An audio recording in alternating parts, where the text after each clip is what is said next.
ladies and gentlemen, today is June 5th, 2026, and you may not be aware, but that means that today is the 1-year anniversary of the release worldwide of a particular console, which I purchased at launch last year, called the Switch 2.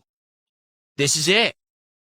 And in 1 year, I have done some pretty good amounts of gaming on my Switch 2. I wasn't in first.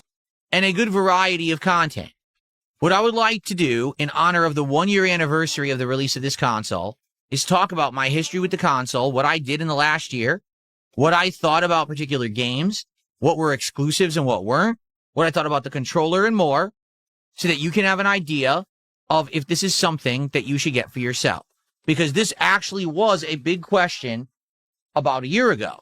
If you guys remember, when the Switch 2 released in 2025, a lot of people were questioning whether the Switch 2 console was worth the $450 that Nintendo had priced it at. Does this thing have enough of an advantage over the original Switch that you should run and buy it at launch? And the hot question was, well, what games does it have, right?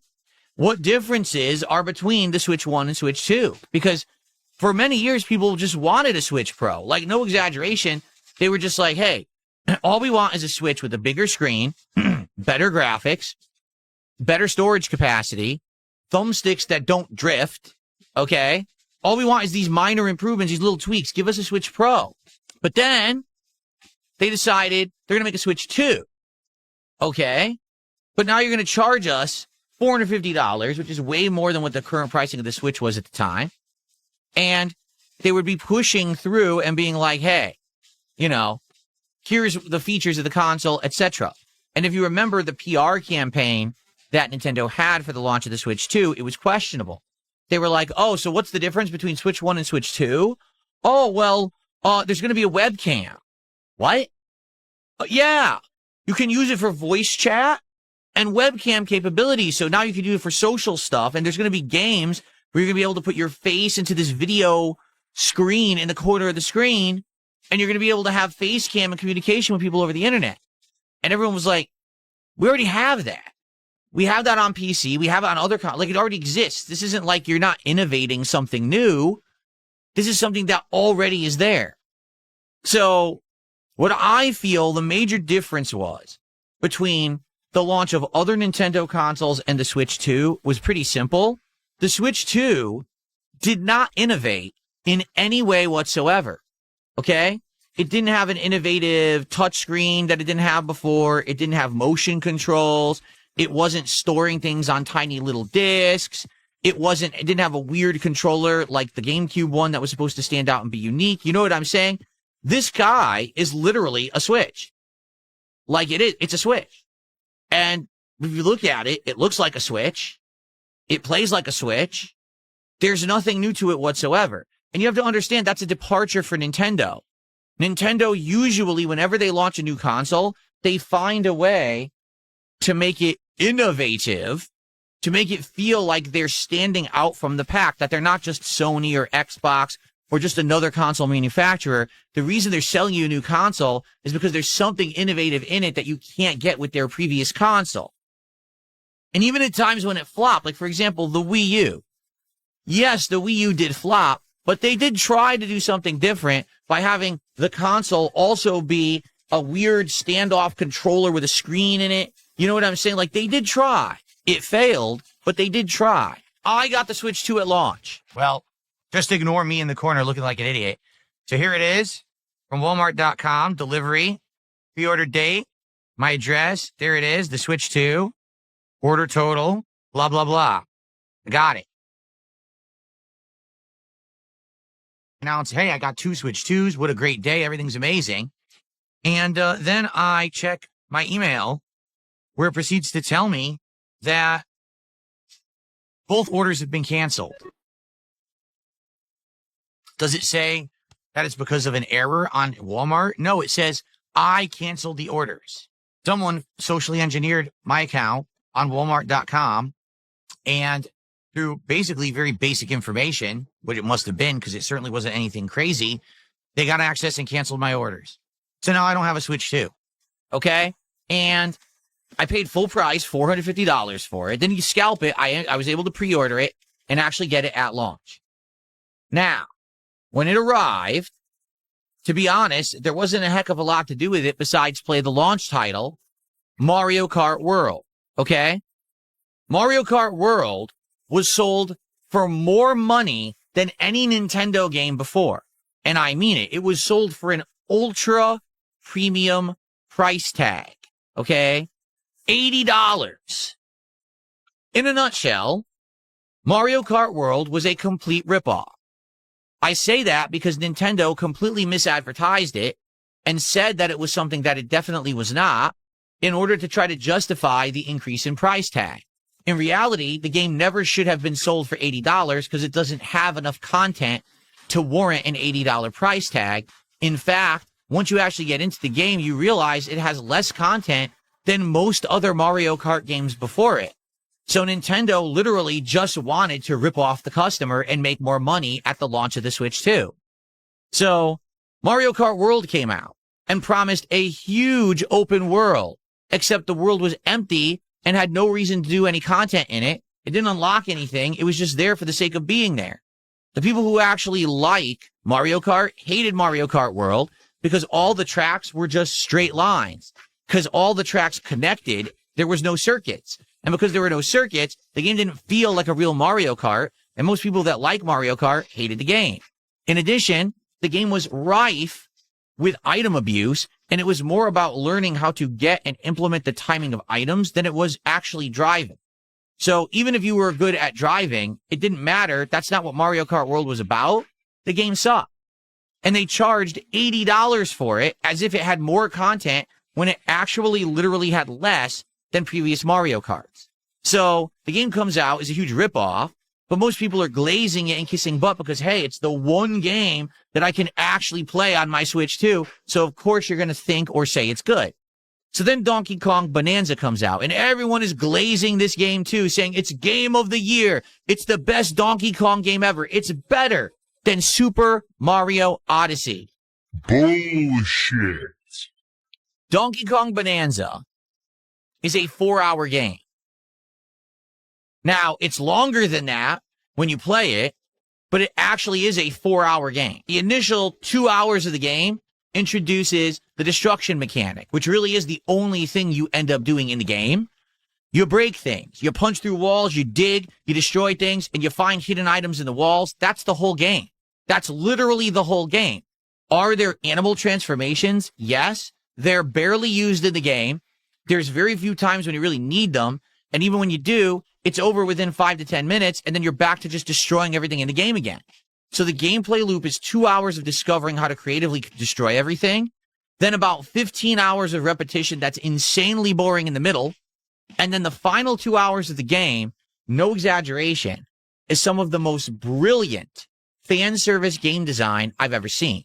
I'm purposefully not going to spoil the ending of Donkey Kong Bonanza, because if I did, it would actually ruin the game for those who would maybe want to play it in the future and haven't, or who are longtime fans of the Donkey Kong Country franchise. So all I'm going to say is, if this game was half and half, 2 hours from the intro and 2 hours at the end, and they cut the 15 hours out of the middle, they could have sold this game for $20, and it would have been a better game than the $70 game they gave you with 15 hours of filler in the middle. It's insanely repetitive and boring in the middle, and it sucks. So, again, another game overhyped because it was the only game out for this console at the time. So everyone ran and bought it and kissed its butt and glazed it. And in reality, it wasn't very good.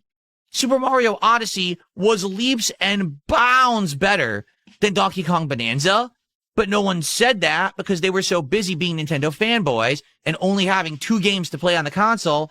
They all had blinders on and couldn't see the forest for the trees. You know what I'm saying? Then I played Pokemon Legends ZA, and I played through the base game as well as the expansion DLC.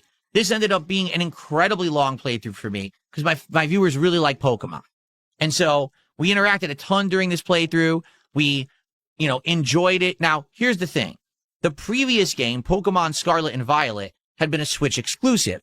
And that game ran incredibly poorly. It was very low frame rate. It chugged along, had NPCs popping in and out. It was really, really bad. So when Pokemon Legends ZA came out on Switch 2, everyone said, hey, since this is on Switch 2 now, is it going to run better than Scarlet and Violet ran on the Switch 1? Will it be a better Pokemon experience? Well, I can answer this honestly. The answer is yes. It was a better graphical experience than I experienced with Pokemon Scarlet on the Switch. The frame rate was pretty consistent. The graphics themselves were, full HD. They were better. There wasn't slowdown. There was some pop-in, but they did something interesting and clever with Pokemon Legends ZA. The entire game was based within a city walls. So because of that, you never really had a large draw distance out into the background. So the game didn't have to render things too far away.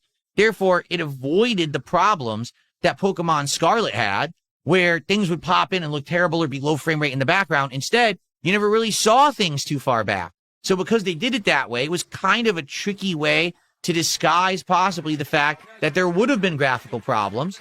And I'll just say that overall, my experience with Pokemon Legends ZA was a positive one. However, I didn't like the fact that the game is full on live action.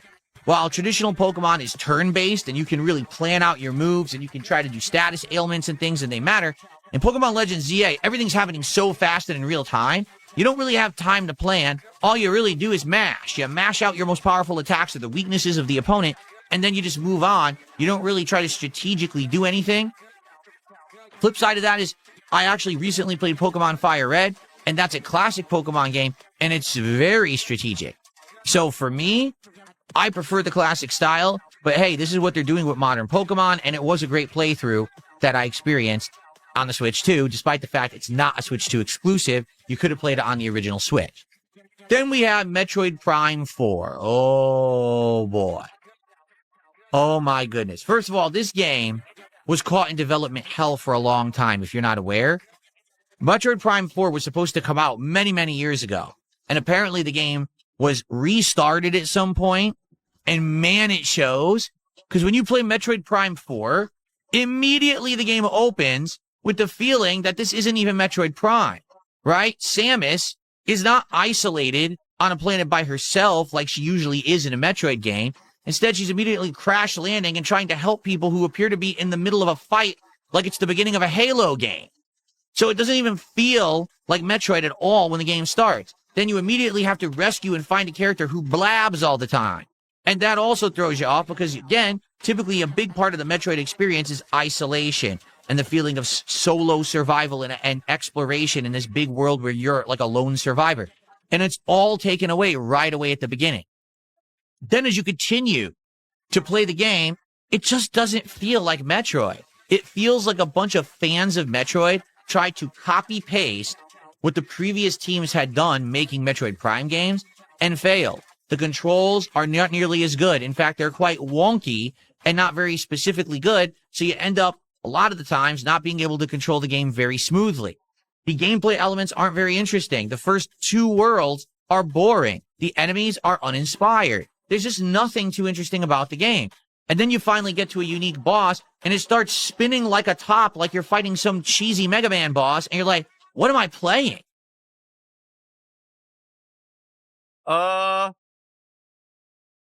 Dreidel, I made it out of play. Who knew that Silex was Jewish? How do I fucking stop him from doing this? Look, he won't stop. He literally won't stop spinning. Like, seriously, what in the holy hell is this game? This feels nothing like Metroid. After only playing Metroid Prime 4 for around 4 hours, I quit it. I couldn't stomach another minute of it. I was so bored that I just didn't want to play it anymore. And my entire audience agreed. Why are we continuing on with this game that's a shadow of what this series used to be, just for the sake of saying we're playing Metroid? We'll just go play better Metroid games that already exist and play this piece of crap. So we dumped it. And that was the third big Switch 2 exclusive for 2025. 3 miserable failures. Mario Kart World, Donkey Kong Bonanza, and Metroid Prime 4 all three games that were supposed to be the system sellers for this guy were inferior games to anything Nintendo had put out before in those franchises. So, what do you need a Switch 2 for?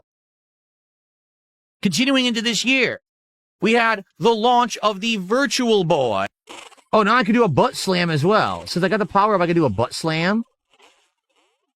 I just hit the question mark block that was in the ground, and there was a coin with a crown on it. Now there's a bee in the background. It came to the... Oh, it's not a bee. It's a... Oh! Oh, no. So there was a bat that came to the foreground, dropped something on my head. I lost my power up, and I've shrunk. I'm now like little Mario. This is crazy. Which really wasn't a Virtual Boy. It was just a plastic stand into which you put your Switch 2, and it would play Virtual Boy games with a simulated 3D effect. Now, I did actually get it.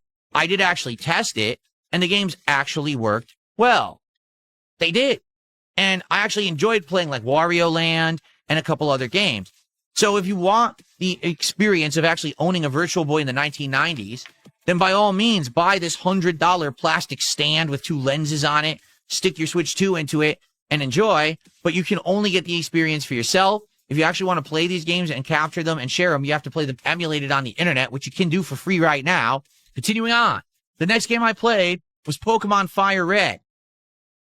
Yeah, Pokemon Fire Red, the game from like 2004. That was a Game Boy Advance game. So they sold it on Switch 2 as a $20 game. To be fair, it ran well. I actually really enjoyed my time with it. But did it have any additional features? Did it have any added content? Did it have anything to warrant a $20 price tag when Nintendo already has an online subscription service called Nintendo Switch Online where you get a library of games for free every month? No.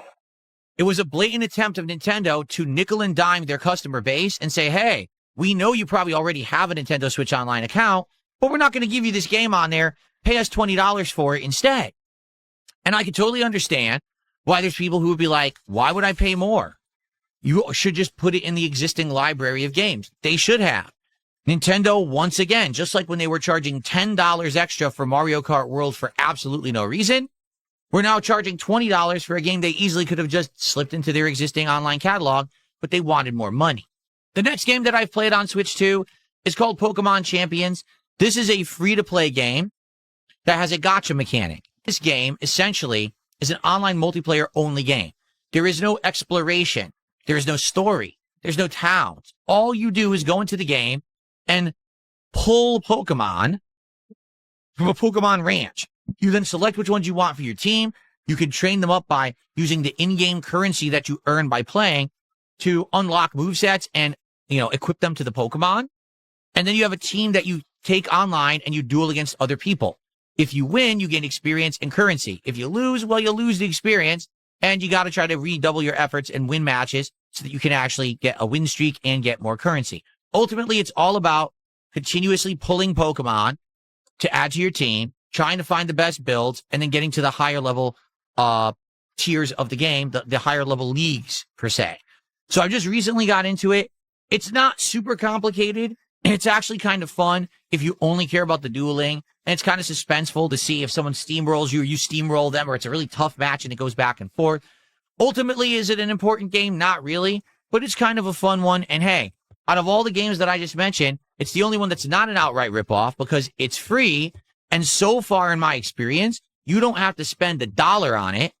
You can, but if you don't, you could still play. You could still draw Pokemon. You can actually bring Pokemon in from Pokemon Home, which I guess is the app that carries Pokemon between all the various different Pokemon games. So you can import your favorite Pokemon from your other Pokemon experiences to get them in there. It's really not that big of a deal. So no exaggeration, outside of a few more retro games that I played on Nintendo Switch Online, that's all I've played on my Switch 2 in a whole year. There hasn't been another big exclusive since then. And there has been no real reason to play this besides Pokemon games that I could have been playing on my regular Switch anyway. So in reality, 1 year in, is there a reason to have a Switch 2? Well, unless you want one of the 3 console exclusives I just mentioned, or unless you're looking for the absolute best graphical performance on a game that performed poorly on the Switch, the answer is probably no. But I do think that there is an audience that would really appreciate this. For example, Pokemon fans who really were disappointed by the performance of Pokemon Scarlet and Violet on the Switch 1 have said this is the ideal way to experience the game, and they feel like that's how it should have been at launch. Now, I know that I've been very critical of the Switch 2. There is one positive thing that I would like to say, overwhelmingly positive, that I feel should be called out. The Joy-Cons are pretty good. I remember on the Switch 1, playing on the Joy-Cons was kind of a nightmare. And what I mean by that is they had stick drift, they had problems, they were quite frustrating to use, and quite honestly, they just weren't a good controller. The Joy-Cons were made as like a weird motion control hybrid, but you could use it as a normal controller. If you use that plastic piece, you snap them together, it becomes like a normal controller. But the Joy-Cons never really controlled well and never felt satisfying. I mean, they don't even have a D-pad or anything. I played all of the first 3 games, including Mario Kart World, Donkey Kong Bonanza, and Metroid Prime 4 with these Joy-Cons, and they worked absolutely fine. They're actually quite good as a controller this time around, and I never experienced stick drift or any problems, and I played through, those entire first 2 games, no issue. However, there is one thing I absolutely have to call out, which is an absolute joke. Nintendo says that the Switch 2 has the capability of being a mouse. That you could take this Joy-Con and you can put it down on a flat surface and it has a light sensor on it or whatever it may be, and you can move around and use it as a mouse. Well, yeah, technically that's true, but I tried doing this in multiple games, notably Metroid Prime 4. It's absolutely terrible. It's incredibly inaccurate. It doesn't really move at the speed you would want a mouse to move. It's either way too slow or way too fast, and it's just not viable for aiming. Just using the Joy-Cons as a normal controller is infinitely better than trying to use this as a mouse. In fact, the one game that you would feel like you would want to use this as a mouse in, Mario Paint, which they did release on Nintendo Switch Online, is incredibly hard to play with this as a mouse. The original mouse for the SNES back in the 1990s was better than this as a mouse in 2026. So, the 2 things that Nintendo said were innovative about the Switch 2, the webcam and voice capabilities so you could do social, stuff with people over the internet, and this being a mouse, are both ridiculous. They don't innovate. It's not anything new. There is literally nothing new whatsoever about the Switch 2, besides the fact that it's a bigger screen, it's got slightly better graphics, and it has a few console exclusives. A year later, is it worth $450? Only if you wish to play one of the 3 big exclusives that I mentioned already are kind of crappy, or if you want the best graphical experience on a game like Pokemon Scarlet Violet. Outside of that, I really couldn't recommend it or tell you why it's worth $450, because it's not. Most of the games that I played and enjoyed, like Pokemon Legends ZA or Pokemon Fire Red, I could have just played on a regular Switch. I didn't need this guy for it. Oh, and by the way, even though I did just praise the Joy-Cons, yeah, I caved, and eventually I bought a third-party controller from PowerA that actually, in my opinion, controls better than the Joy-Cons. Even though the Joy-Cons are fine and I played entire games with them, I'm much easier to just jump into using a normal controller like this, which is only like $30 or $40 online, and it just feels a hell of a lot better than using those Joy-Cons. So ultimately, the one thing about it that I praised, I already replaced, so it's not really that big of a deal. What's coming out for Switch 2 soon that we need it for? Star Fox? Well, that's a remake. It may be great, but it's still a remake. Splatoon? Outside of that, is there a major Mario game coming out anytime soon? What about a Zelda? What about anything that's a notable game? Nothing. However, as of now, there's really no reason to have this right now. Duskblood, someone just said. We don't even know when that's coming out. Yeah, I want to play Duskblood just like you guys, but we don't have any clue when it's coming out. So, a year in, and everyone's shrugging, what do I do with this console? It's a good question.